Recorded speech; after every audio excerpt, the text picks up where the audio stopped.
주고. Okay. Okay, recording starts. Please okay. start the session. Thank you very much. So, good morning, everyone, and good evening, everyone. So, my name is Taro. I'm Taro Nakamura in University, Japan. I'm session chair in this session, and we are going to discuss locomotion in this session. And this is the last session. This session have 1, 2, 3, 4, 5 presentation, and the each presentation have 15 minutes.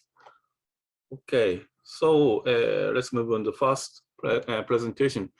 The title is a simulation-based climbing capability analysis for quadrupedal robots. The presenter is Professor Uno. Is okay? Yes. Can you see my screen and can you hear me yes, well? Yes, we can see screen. Okay. Okay, please.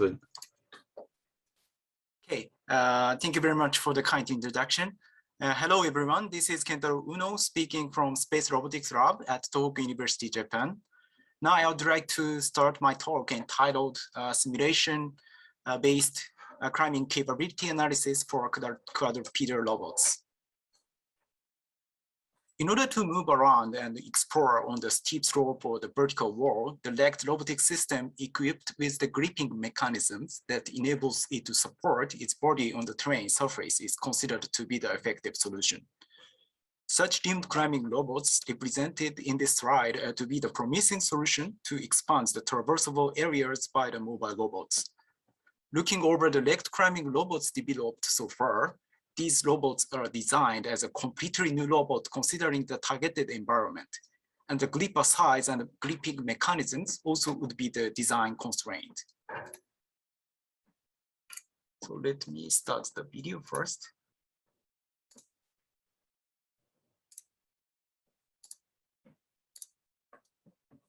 On the other hand, a natural idea to realize the versatile robot with high traversability would be adding the climbing ability to the robot, keeping the current successful legged system design.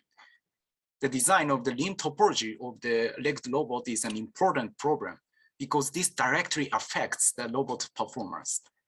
To date, the legged robot topology design is bio-inspired, and the current major design has 3 degrees of freedom per limb. But there are 2 different types of configurations. That is mammalian type and insect type. For example, animal robot in the left video has the mammalian joint configuration robot. On the other hand, the Alfred robot shown in the right video has the insect configuration. These are the most common topologies in the legged robots so far. However, the quantitative analysis, particularly for the climbing application of the legged robots, has not addressed so much. In this study, we aim at partially filling the knowledge gap regarding the optimal topology of the legged robots, particularly in terms of the climbing capability. As a method, the 2-legged robots topologies are evaluated in terms of stability, versatility, and energy efficiency. To focus mainly on the topology, used 2 robot models have the same link length and mass, but only joint configuration is different. Built models are shown in the right side. Between the 2 robot models, the difference is only the rotational axis of the hip and shoulder joints. The mammalian configuration has the longitudinal rotational axis for the joints, while the insect robot has the vertical rotation axis. As for the evaluation items, GIA merging, the measure of manipulability, and joint torque are employed to evaluate the stability, versatility, and energy efficiency, respectively. While the manipulability and joint torque consumptions are well-known and straightforward metric, GIA merging is relatively new idea. I'd like to briefly explain these stability metrics in the following slide. To actively consider the robot stability in such a case where the robot centroid projection is not defined, we employ the quantitative stability criterion named GIA merging that is already proposed by our research group. The idea is to define the stability requirement for the total acceleration vector acting on the robot centroid, which is called gravitational inertial acceleration, or simply GIA. Even though the total gripping force is sufficient to support the robot mass, the robot's tumbling phenomenon might happen through the 2-point supporting situation. So the occurrence of tumbling is judged by using this moment around the axis that connects the two support feet, which is called tumbling axis. Considering the equilibrium conditions of this moment around the tumbling axis I, which is denoted MI shown in this slide in the blue moment, the direction of MI should be used to judge the tumble stability. In the bottom equation, the first term is the effect of GIA, and the second term is by the gripping force, and the last one is from the external force effect. Considering the previous form of the moment along the tumbling axis, we can find the boundary of the stability for GIA. Regarding the cross product of the unit vector of the tumbling axis and the foot eye position vector as a normal vector, this equilibrium equation actually expresses the plane if we consider GIA as a variable. In the physical sense, for the acceleration acting on the center of mass of the robot, this plane is a boundary plane that divides the accelerational space into two regions of stable and unstable. Repeating the calculation of this plane for each tumbling axis creates a region truncated by multiple planes. We call this polyhedron-shaped domain a GIA stable region. The GIA-based stability judgment method claims that the robot is dynamically stable when the GIA is inside of the stability region. Otherwise, it is unstable. Finally, we define the stability margin as the minimum distance between the GIA and this stable region. We call this GIA margin. So going back to the previous slide again, we employed GIA margin as the stability evaluation metrics, as well as the measure of manipulability and joint torque consumption. As for the simulation platform, we employed MATLAB-based standalone simulator, ClimeLab. Please refer my another paper presented in this conference yesterday about the specification of the ClimeLab simulator. Let me explain the simulation method. We started to investigate the static performance of the two types of the robot model. In this first simulation, in order to study the detailed profile of each matrix along to the base position relative to the fixed footholds, I put the two robot models on the 45 degrees steeply inclined slope and changed the base position three-dimensionally. Then each metric was recorded at the stationary condition. This statistical analysis by changing the base position represents the versatility of the robot mobility, since the robot is required to become advanced pores, particularly in the steep and rough terrain climbing.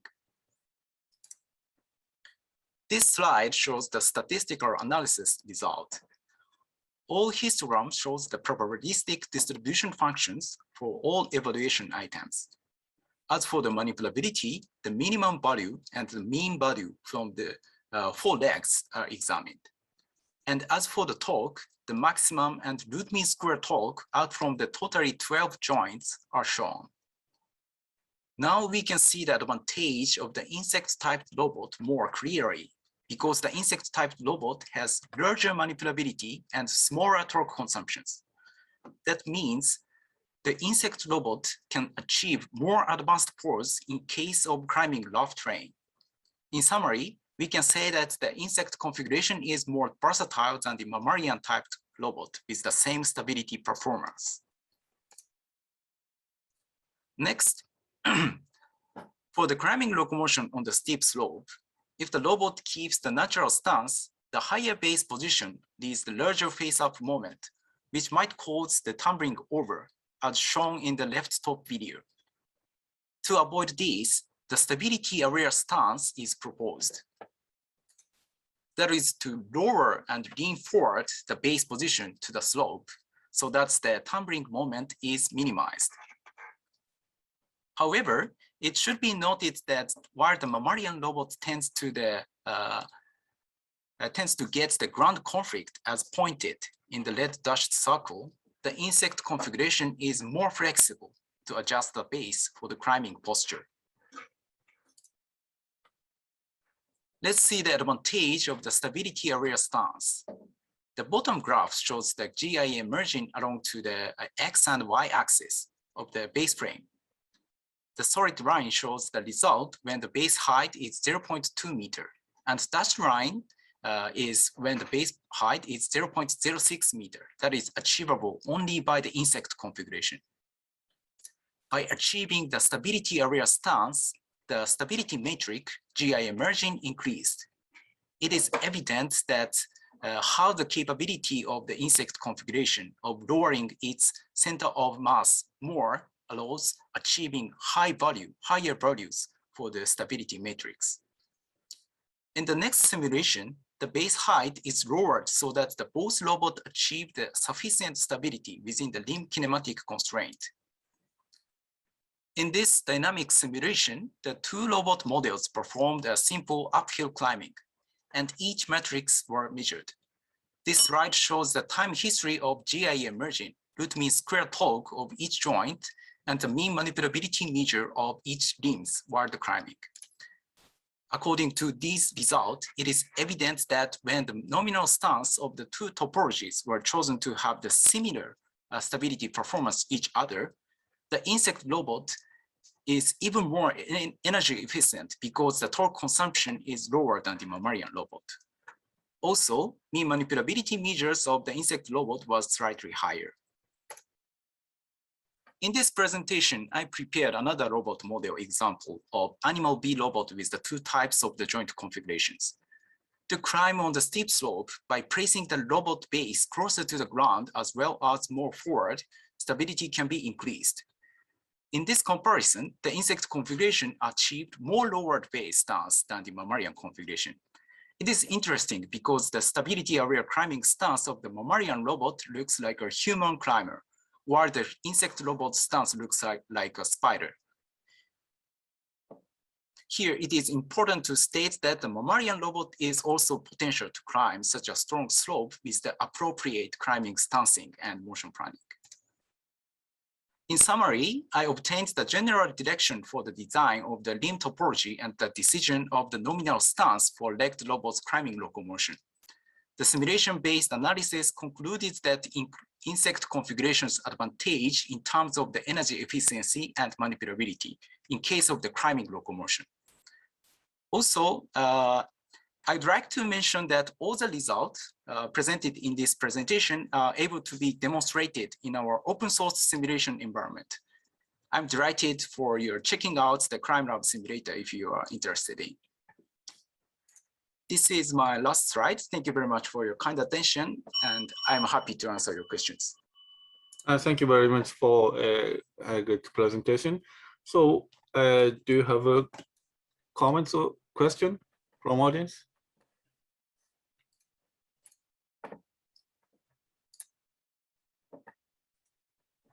Hi, can I? Yes, please. Oh, Hello? yes. Hello?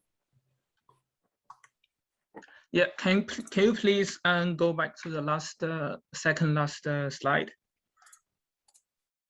This one? Yes. So okay. When you show the left motion, yeah, it looks very cool. And can you tell us how can you generate this kind of motion? Yeah, actually, we motion planner just planned the position of the base. So that's the robot base should be always put on the intersection of the two diagonal lines of the supporting feet. So that's the center of mass projection should be at least on the edge of the support polygon. So that's any limb can be swing in the next swinging phase. That is the main policy to do this simulation at this moment. Okay, so there is no optimization-based method which generates this kind of motion. Yeah, in this comparison, we didn't implement any optimization. Okay, thank you. Because for that, it's a little bit hard to compare because if you generate this motion manually, so like there may be difference between the manual configuration and inside configuration. So, sorry, all you see actually you generate the same center mass motion for both robots with every motion the same. Just the configuration is different. Yeah, but I mean, in this comparison, the insect configuration in generally can achieve the lowered base and lean forward base stance. So that is the big advantage in terms of the climbing locomotion. That is the main statement. Okay, thank you. Thank you for asking. Okay, so any other question, a short question? Yes, I would be happy if you could tell me the formal definition of normal configuration and insect configuration. A formal definition, okay. Yeah. Maybe... You decided these two configurations, or I don't know about this. Actually, this is the formal definition as far as I know. The difference is only the direction of the rotation of the shoulder joint, or let's say shoulder or hip joint. So in insect-based model has the vertical rotational axis with respect to the moving direction. But mammalian configuration has the longitudinal. Actually, the rotational axis of hip and shoulder joint is in parallel to the moving direction. That is the general definitions to define the mammalian or insect robot models.